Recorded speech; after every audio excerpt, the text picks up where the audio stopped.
I'm joined by Lize and Harpe, who's the Senior Legal Advisor at Sanlam Corporate, and we're going to be talking about the two-pot system, some of the history, the legislative processes, and just a bit of a summary of what it's all about. Lize, welcome to the studio. Hi, Chris. Thank you so much for having me. I'm going to start off with just giving a little bit of a background. So government realized that we actually have two problems with the current design of our retirement system. The first one is the fact that most South Africans, unfortunately, don't have a very good track record of preserving before retirement. For pensions funds and provident funds, you'll be able to access these funds when you terminate employment.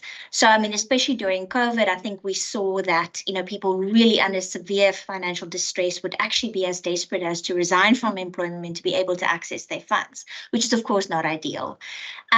Secondly, the fact that people overall aren't very good at saving for retirement, which then means at the end of the day, one day when you are at the age of retirement, you have to stop working, you actually become dependent on the state to make provision for you. But at the same time, you wanted to weigh this up against what we learned from COVID is there are sometimes instances where you do desperately need access to funds, and then people do sit with some fund credit, which can then be utilized for these kinds of emergencies. So basically, in an absolute nutshell, what is going to change? So maybe before I go there, so historically, I almost want to say the initial bills referred to pots. The current legislation doesn't refer to pots anymore. It actually refers to components, but it's so industry accepted that everybody still understands the concept of pots. So maybe we'll just stick that. So from 1 September, what is basically going to be changing is you are going to have three components. One is going to be your vested component, one is going to be your savings component, and one is going to be your retirement component. So maybe we'll just start quickly with explaining what's going to be in that vested component. The vested component is going to be your fund credit as at the day before the commencement of this new legislation. So from as at the 31st of August, 2024. So everything that you had saved up in your fund up to that date is going to sit in your vested component. Then from 1 September going forward, you're going to have a savings component as well and a retirement component. 1/3 of your contributions will be allocated to the savings component, and then 2/3 of your contributions will be allocated to the retirement pot. Now, what is different, if I can put it that way, is this savings pot you're going to be allowed to access prior to retirement and whilst in employment, but the retirement pot is in essence going to be locked in and you won't have any access to this pot until you reach retirement. So let's have a quick look at the savings pot, because obviously that is actually almost want to say the crux of what's very different and what members are focusing on.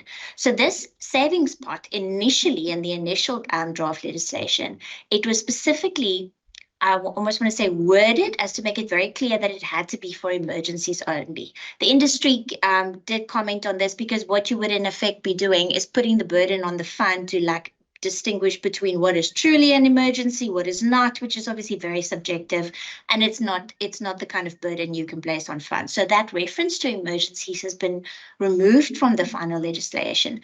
But I think what is incredibly important to remember is that you really should not be accessing your retirement fund unless it is an emergency. So if I almost want to encourage members to still look at it as emergency savings pot.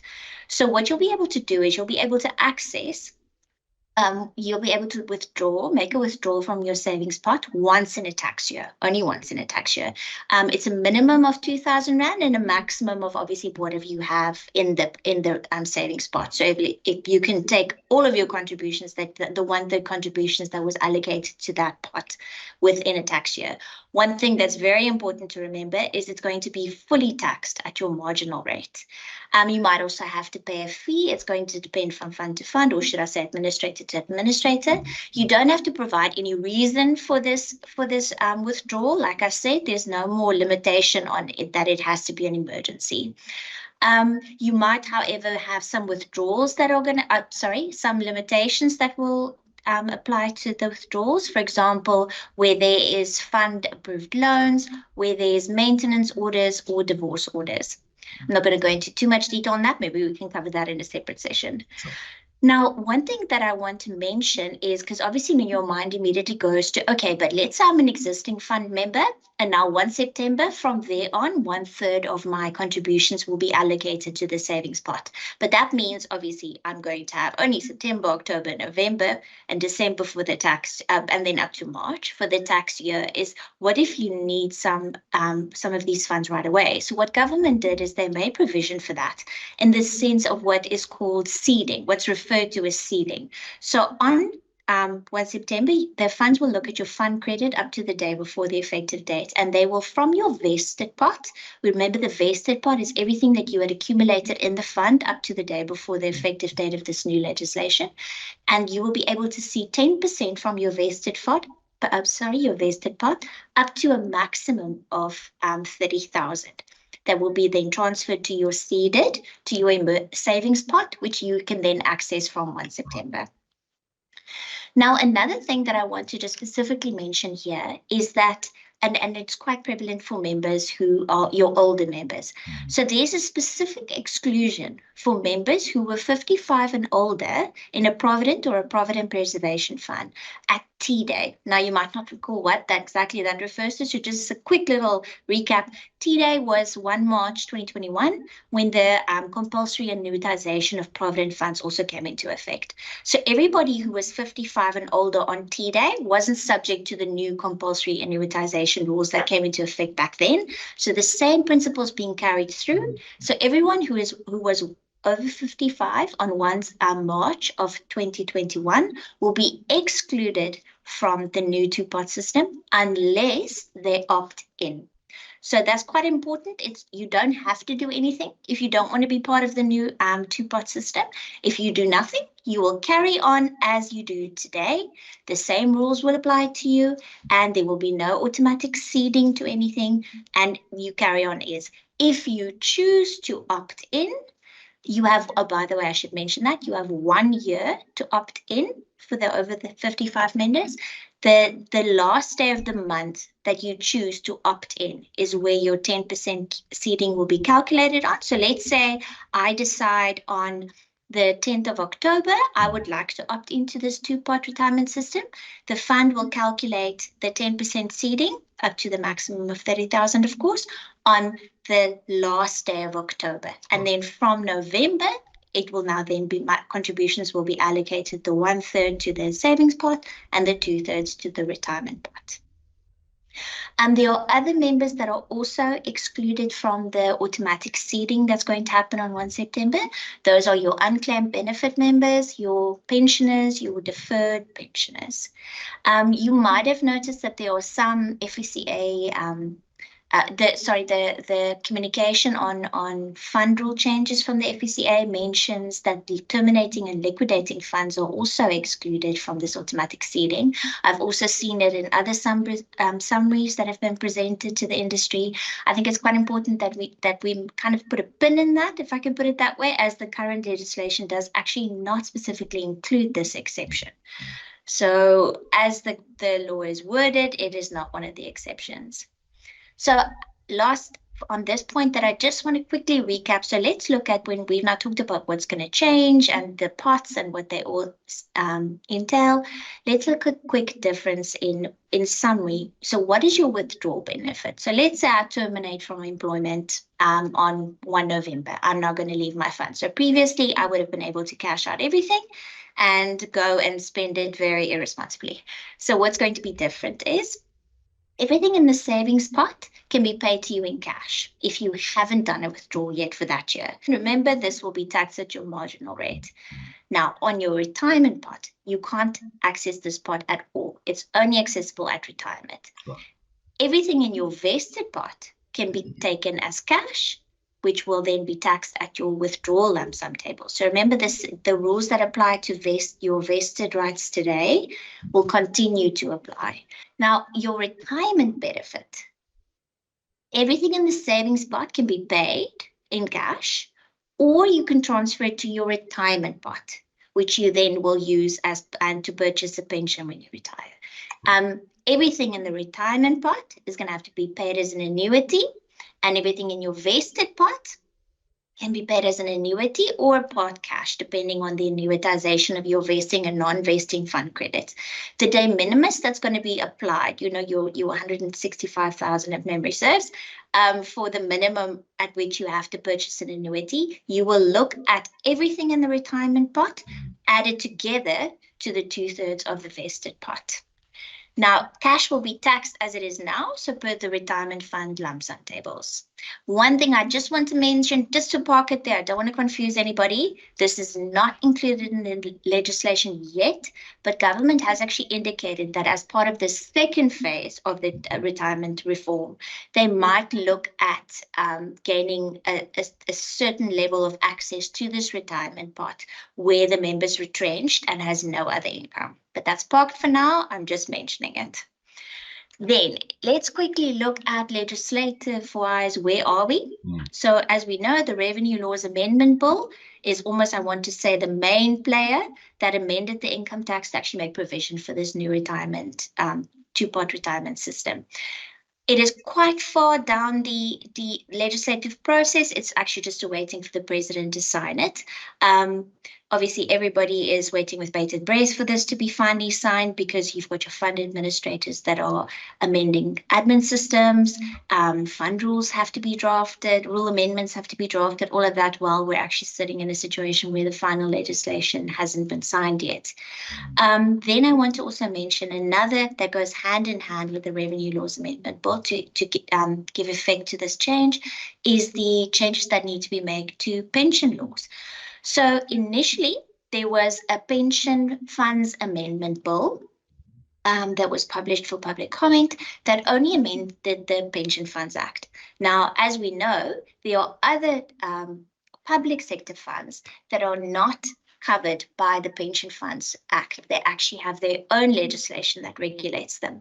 So the Pension Funds Amendment Bill was later withdrawn and was replaced with a Pension Laws Amendment Bill. Now, this Pension Laws Amendment Bill not only covers changes to the Pension Funds Act, but it also includes changes to the Post and Telecommunications Related Matters Act, the Transnet Pension Funds Act, and the Government Employees Pension Fund Act.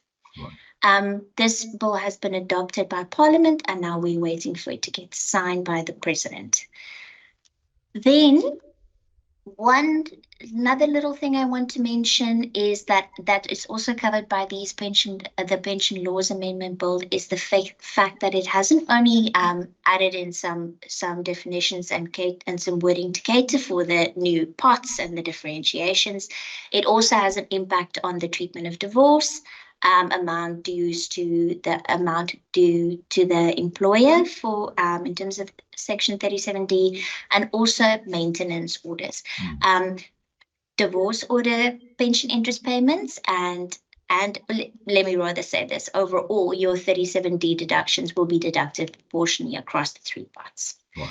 And then lastly, what are funds going to have to do to get ready for this? So I recently came across, let's not name and shame, I read an article that, it's highly unlikely this will go ahead on the 1st of September.